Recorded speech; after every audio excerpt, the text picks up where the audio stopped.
하나님 말씀은 예레미야 31장 10절에서 22절까지입니다. 예레미야 31장 10절에서 22절까지 말씀 번갈아 가면서 읽습니다. 제가 먼저 읽겠습니다. 이방들이여, 너희는 여호와의 말씀을 듣고 먼 섬에 전파하여 이르기를, 이스라엘을 흩으신 자가 그를 모으시고 목자가 그 양떼에게 행함같이 그를 지키시리로다. 여호와께서 야곱을 구원하시되 그들보다 강한 자의 손에서 속량하셨으니 그들이 와서 시온의 높은 곳에서 찬송하며 여호와의 복 곧 곡식과 새 포도주와 기름과 어린 양의 떼와 소의 떼를 얻고 크게 기뻐하리라. 그 심령은 물된 동산 같겠고 다시는 근심이 없으리로다 할지어다. 그때 처녀는 춤추며 즐거워하겠고 청년과 노인은 함께 즐거워하리니 내가 그들의 슬픔을 돌려서 즐겁게 하며 그들을 위로하여 그들의 근심으로부터 기쁨을 얻게 할 것임이라. 내가 기름으로 제사장들의 마음을 흡족하게 하며 내 복으로 내 백성을 만족하게 하리라. 여호와의 말씀이니라. 여호와께서 이와 같이 말씀하시니라. 라마에서 슬퍼하며 통곡하는 소리가 들리니 라헬이 그 자식 때문에 애곡하는 것이라. 그가 자식이 없어져서 위로받기를 거절하는도다. 여호와께서 이와 같이 말씀하시니라. 내 울음소리와 내 눈물을 멈추어라. 내 일에 삭슬 받을 것인즉 그들이 그의 대적의 땅에서 돌아오리라. 여호와의 말씀이니라. 너의 장래에 소망이 있을 것이라. 너의 자녀가 자기들의 지경으로 돌아오리라. 여호와의 말씀이니라. 에브라임이 스스로 탄식함을 내가 분명히 들었노니 주께서 나를 징벌하심에 멍에에 익숙하지 못한 송아지 같은 내가 징벌을 받았나이다. 주는 나의 하나님 여호와시니 나를 이끌어 돌이키소서. 그리하시면 내가 돌아오겠나이다. 내가 돌이킨 후에 뉘우쳤고 내가 교훈을 받은 후에 내 볼기를 쳤사오니 이는 어렸을 때의 치욕을 짐으로 부끄럽고 욕됨이니이다 하도다. 에브라임은 나의 사랑하는 아들 기뻐하는 자식이 아니냐. 내가 그를 책망하여 말할 때마다 깊이 생각하노라. 그러므로 그를 위하여 내 창자가 들끓으니 내가 반드시 그를 불쌍히 여기리라. 여호와의 말씀이니라.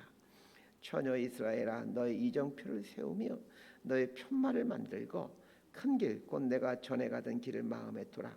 돌아와라. 내 성읍들로 돌아와라. 22절 함께 읽습니다. 반역한 딸아, 내가 어느 때까지 방황하겠느냐. 여호와가 새 일을 세상에 창조하였나니 곧 여자가 남자를 둘러싸리라. 아멘. 예레미야 30장부터 33장까지는 회복에 대한 주제를 다루고 있습니다.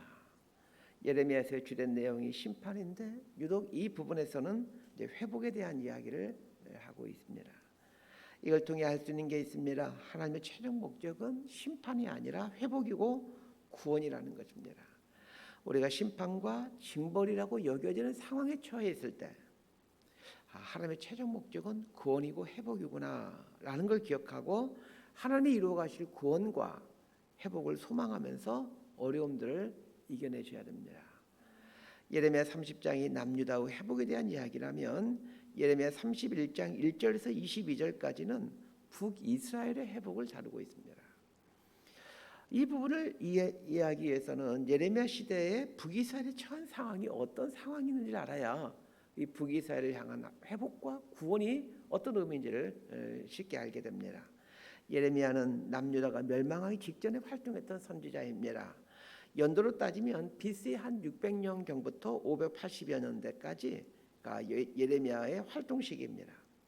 그런데 북이스라엘은 예레미야가 태어나기 훨씬 전인 BC 722년도에 아수르에 의해 이미 멸망당한 상태였습니다. 예레미야가 태어나기 100여 년 전에 아수르에 멸망당해 아수르의 식민 백성으로 살다가 BC 한 620여 년경에 아수르가 바벨론에 무너지게 됩니다. 자동적으로 북이스라엘은 이제 아수르의 식민 백성에서 바벨론의 식민 백성으로 전환하게 됩니다. 북이스라엘이 아수르의 식민 백성으로 살아가는 동안 북이스라엘 백성들에게 큰 변화가 있게 됩니다. 이 아수르란 나라는 이 식민 백성들의 혈통을 혼합해 버림으로 그 자신이 정복한 나라들이 독립운동 반란을 하지 못하도록 만들어 버린 것입니다. 북이스라엘 백성들도 아수르의 혼혈 정책에 따라 이방인들과 피가 섞이게 될 수밖에 없었습니다. 이제 여기서 사마리아 사람들이 등장하게 되는 거죠. 북이스라엘 백성들이 바벨론의 식민 백성이 되었을 때는 북이스라엘 사람들 상당수는 이방인의 피가 섞여 있는 상황이었습니다. 이방인의 피가 섞여 선민 사상이 희박해져 가고 있는 상태에서 바벨론의 식민 백성으로 살아가고 있는데, 이때 예레미야 선지자가 북이스라엘 백성들에 대한 회복을 예언합니다.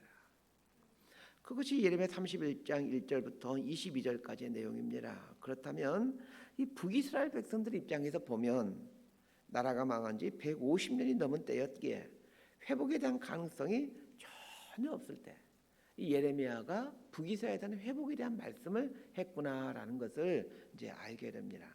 자, 이걸 염두에 두면서 오늘 본문을 보셨으면 합니다.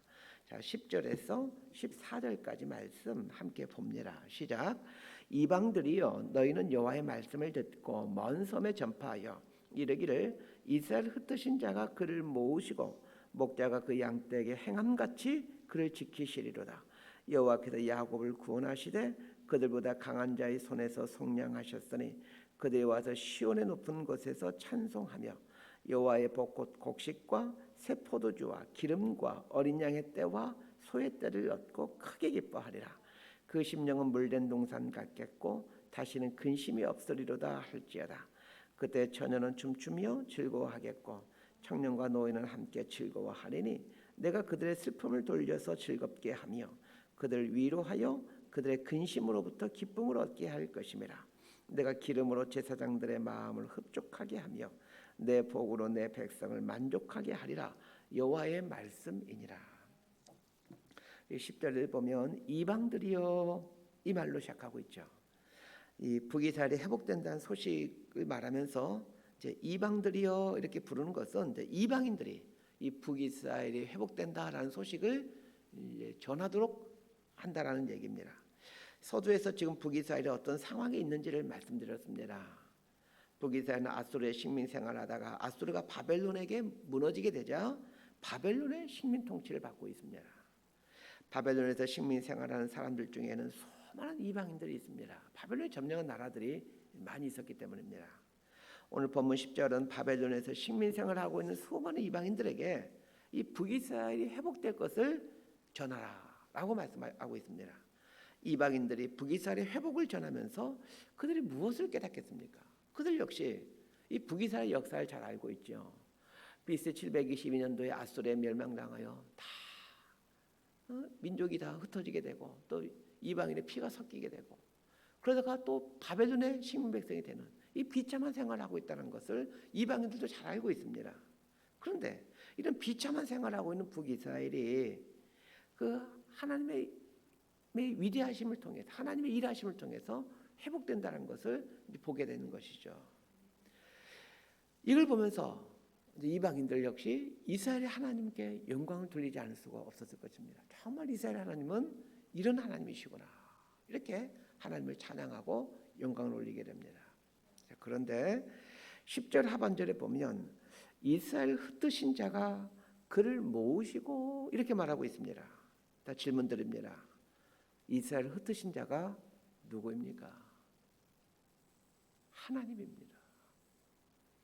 하나님이 이스라엘을 흩으셨다? 이 말에 대해 우리는 쉽게 수긍하지 못할 것입니다. 이스라엘을 택하시고 구원하시고 그들에게 가나안 땅을 주시고 그들을 친밀하게 인도하신 하나님이 어떻게 이스라엘을 흩으신 일을 합니까? 사실 이런 류의 질문은 우리가 신앙생활을 하면서 종종 하게 되는 질문들입니다. 특히 신앙생활을 하다가 신앙생활을 중단한 사람들이 주로 했던 질문들입니다.